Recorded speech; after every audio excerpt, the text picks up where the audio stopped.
They quit at the first sign of defeat. They interpret temporary setback as permanent disaster. But I tell you now, there is no such thing as permanent failure except for the person who accepts it as such. Every failure is temporary. Every defeat is educational. Every setback is a setup for a comeback, but only for those who refuse to quit. Your subconscious mind has the miraculous ability to transform any experience into an asset. When you affirm each morning that you transform every failure into a stepping stone, you program your mind to look for the lesson, the opportunity, the hidden benefit in every setback. You develop what I call failure immunity, the ability to bounce back quickly from any defeat and use it as fuel for your next success. Nature requires opposition to create strength. The tree that stands against the wind develops the deepest roots. The muscle that works against resistance grows the strongest. The person who overcomes the most failures develops the greatest capacity for success. When you understand this principle and apply it consistently, you stop fearing failure and start welcoming it as a teacher, a strengthener, a necessary step on the path to achievement. You realize that success is not the absence of failure, but the transformation of failure into wisdom, strength, and determination. I am building my success with patience and persistence.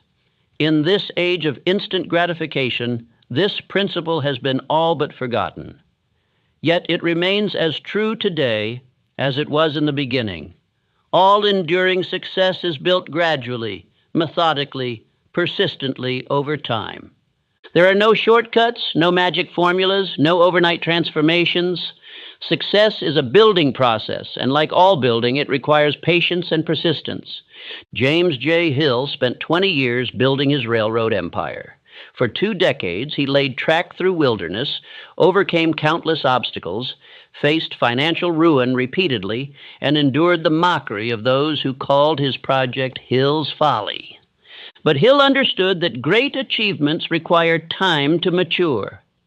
He persisted when others would have quit, remained patient when others would have rushed, and continued building when others would have abandoned the project. The Great Northern Railway became one of the most successful transportation systems in America, and Hill became one of the wealthiest men of his era. The principle of compound returns applies not only to money, but to personal development. Each day that you persist in your efforts, you add to your foundation. Each small improvement builds upon the last. Each lesson learned makes the next one easier. This compounding effect is invisible at first, which is why most people quit before they see results. But those who persist eventually reach the tipping point where all their accumulated efforts suddenly produce dramatic results. Marshall Field understood this principle. When the Great Chicago Fire destroyed his store, he faced a choice: quit or rebuild.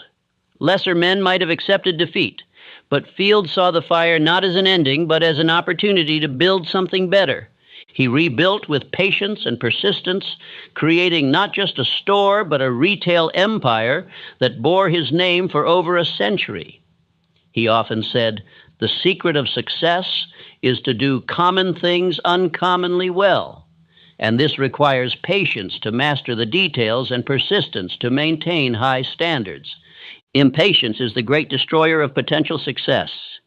It causes people to abandon their efforts just before the breakthrough comes. It leads to poor decisions, rushed actions, and inevitable failure.